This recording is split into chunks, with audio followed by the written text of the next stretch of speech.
On today's podcast, how can investing be as simple as shopping at the grocery store? And why you may be leaving thousands of dollars on the table by not investing today. Let's get started right now. This is not a lie. Yeah, I'm gonna make it shine, make it shine, make it shine, make it shine. Hi, everyone, and welcome to Make It Shine, your money podcast. I have here with me, Shirley. and of course, Manisha's here to help you guys answer a very important question. Why don't you invest in the stock market? So Shirley, I know you've had some really amazing success over the last year and a half in the stock market, but before that, I think you were completely ignorant of how to invest and what to do. Is that fair? Oh, I'm a total newbie. And when you say success, like that's a word that we would use loosely because this is really new. And I think of myself as a long-term investor. Yeah. And part of the reason why I was very hesitant to start was because of all the jargon out there. Right. Money is just tough to understand, even though it shouldn't be, right? So that was one of the reasons why I took a long time before I decided to put any money in the stock market. You know, it's funny you say that because, there's been numerous studies. I know Goldman Sachs put out a study that said over the last 140 years, if you look at a 10-year return of the stock market, it's been about 9.2%. Right. And that includes all the stock market crashes that went along with it. Yep. I remember in 2008, 2009, there was a huge crash. Right. I lost my job at that time. And I remember everyone was panicking. And I remember thinking at that time, since I was not invested, like, haha, look at me. I still have all my cash. And you're not alone, right? Like Yeah. thousands of people think that way, millions, to be realistic. And that's, I think, what holds people back. So, I think one of the number one reasons people don't go out and invest in the stock market and think cash is safe is because of all these ups and downs that we've had. It doesn't feel like a guarantee, right? A stock market, it's maybe a little bit close to gambling. I can definitely see why people view it that way. And I think that's why a long-term horizon in investing is important.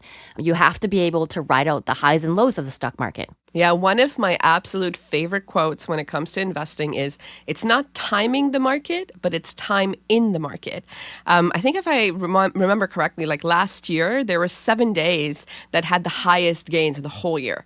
And so if you were trying to time the market and you're like in and out, and you miss those 7 days, you actually miss the biggest gains in the full year. But if you stayed invested, last year, I think on average, the return was 13% compared to, what we talked about, 9.2% on a decade average. So you would make money if you stay invested.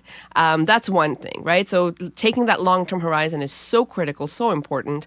And that's also why you don't want to put money in the stock market that you need tomorrow or anything that you need for emergency. So that's a critical aspect that people miss out, especially when you think about long-term investing. Like as an example, if you're 20 years old and you invested $10,000 in the market, probably grows, like I said, about, let's say, roughly 5%. That's even taking a cut to what Goldman Sachs said. So by the time you're 60 years old, that $10,000 is now $70,000. And that's substantial. So what about if you didn't have $10,000 at age 20? Yeah, and I think that's spot on, right? I think one of the bigger reasons that people don't invest outside of just being uncomfortable is they don't have excess funds to put in the stock market. And so we do have another podcast that talks about the importance of saving. And I'd really encourage people to listen to that because it'll surprise you, what prevents people from saving on a day-to-day basis. So if you think more about the stock market, you think more about investing. Shirley, what finally made you comfortable enough to take the plunge? It was really talking to non-professionals, like friends, coworkers that have similar lifestyles and goals to me. When I think about it, there's really 2 conversations that made a huge difference in how I viewed investing. The first conversation was with your mom, actually. We were talking about mortgage rates.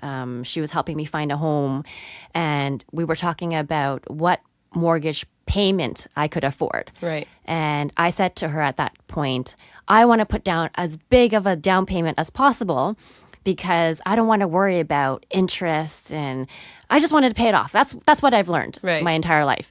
And she said, oh, I've never heard of that before because mortgage rates are so low in Canada. Right. You have to figure out how much you could afford every month, what your expenses are, and then how much you could put towards your mortgage.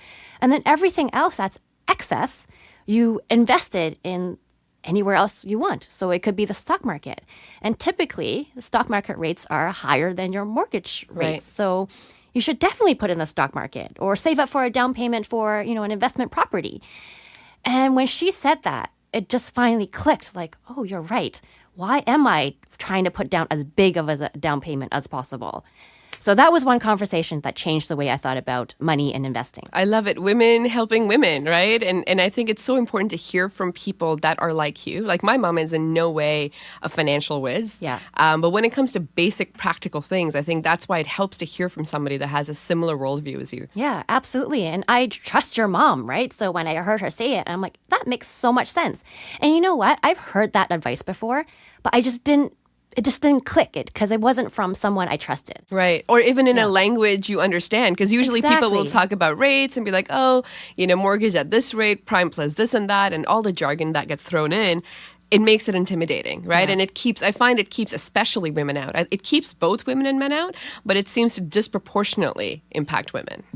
So the second conversation that changed my way of thinking about investments is with a friend. I was having lunch with him one day and I asked him, hey, how do you manage your money? And he said he's always flip-flopped between having a financial advisor and doing it himself.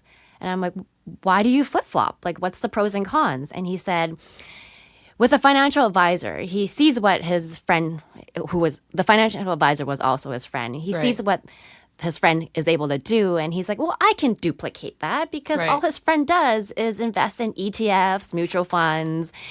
And he's like, why am I paying a fee for that? So then he takes the money out and he tries to do it himself. Right.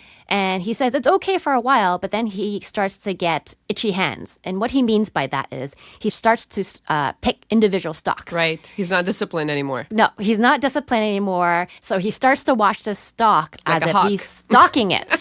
So it goes up. He's like, oh, I'm so smart. It goes down. He's like, oh, no. He beats himself up.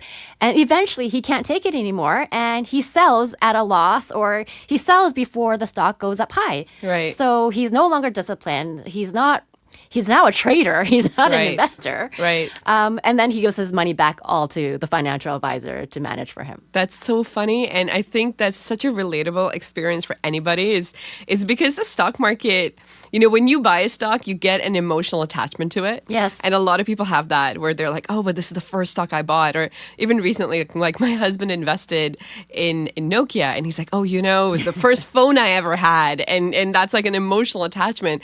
But, the stock market doesn't care for our emotions. And I really do equate having a financial advisor to having like a gym trainer. And they really help you stay disciplined. They help you stay focused. But also like you don't need a gym trainer to just go work out either. Right? You don't need a gym trainer to just go out on a walk or start eating healthy. So I think there's other avenues. So yes, there's the opportunity of doing it all yourself. How do you make sure you're disciplined? And then there's, of course, if you can afford it, to get a financial advisor.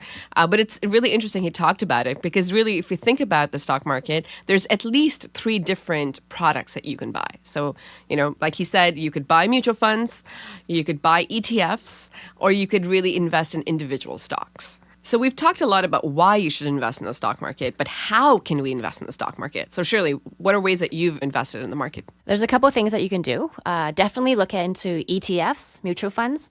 Those are kind of like the cheating ways. They're not cheating ways. They're actually the most common ways to get started in the stock market. And then another way is investing in individual stocks, of course. Right. So companies that you like, Amazon, Microsoft, those type of companies that everyone knows. And you can buy shares in those companies. Yeah, and ETFs are really what's called exchange traded funds. And really, I think the easiest way to think about it is, you've got a basket of stocks. Right? So if you think about going shopping, going to the groceries, you want to buy fruit. You're buying a category. So you've got all your different apples, oranges, bananas, everything in there. And that's an ETF because you're like, hey, I want to track how fruits are performing. Are fruits going up? Are fruits going down? And you know that because you've got somebody else out there that's making sure that you've got your basket with all the right mix of fruit. And then let's say you're like, hey, I'm interested in the fruit. I'm also interested in the vegetables. I want to track that separately. That's another ETF. Or if you're like, hey, I want to track the whole grocery store. How's that doing? And that's another ETF. So a way to think about it is, each of these different sectors, fruit, vegetables, the baking section, they're different sectors in the market, right? You've got technology, you've got clean energy, you've got people focusing on gold. There's ETFs for each one of those sectors. Or if you want the whole thing, you want to be S&P 500, that's the whole grocery store. And somebody's out there managing that for you. charging a very low fee to do that. And you can just, cheat your way, as Shirley said, into getting to the stock market and not having to be that professional, right? This is made for you content, which simplifies things a lot. And now mutual funds, they do pretty much the same thing, but they charge you a little bit higher in fee. And that's because they're maybe focused on getting you the shiniest apple. So you're looking at that sector or you're looking at that area, but you're like, hey, how do I get the best stock? And there's a team that's doing that for you. So you have to pay for that. And so that's why there's a little bit of a higher fee. So Manisha, does that mean it's better to invest in a mutual fund versus an ETF? If you're listening to this podcast and you're a novice or a newbie to investing, my recommendation is to start with ETFs.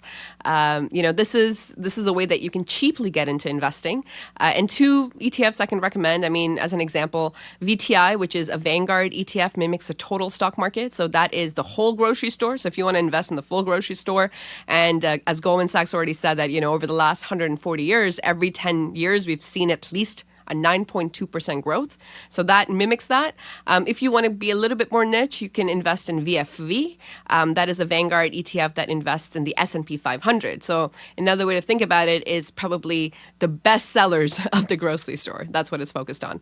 Now, we are not sponsored by Vanguard at all. And this is just our recommendation based on personal experience. So feel free to go out there and do more research of your own. But these, I think, are easy ways to get into the stock market. So Shirley, we've talked about why it's important to invest in the stock market. How can people do that? Well, there's a bunch of ways. I recommend actually just going online, just doing a simple Google search of brokerages that you can start with. So the ones in Canada that are most popular, you've got your Wealthsimple, you've got your Questrade.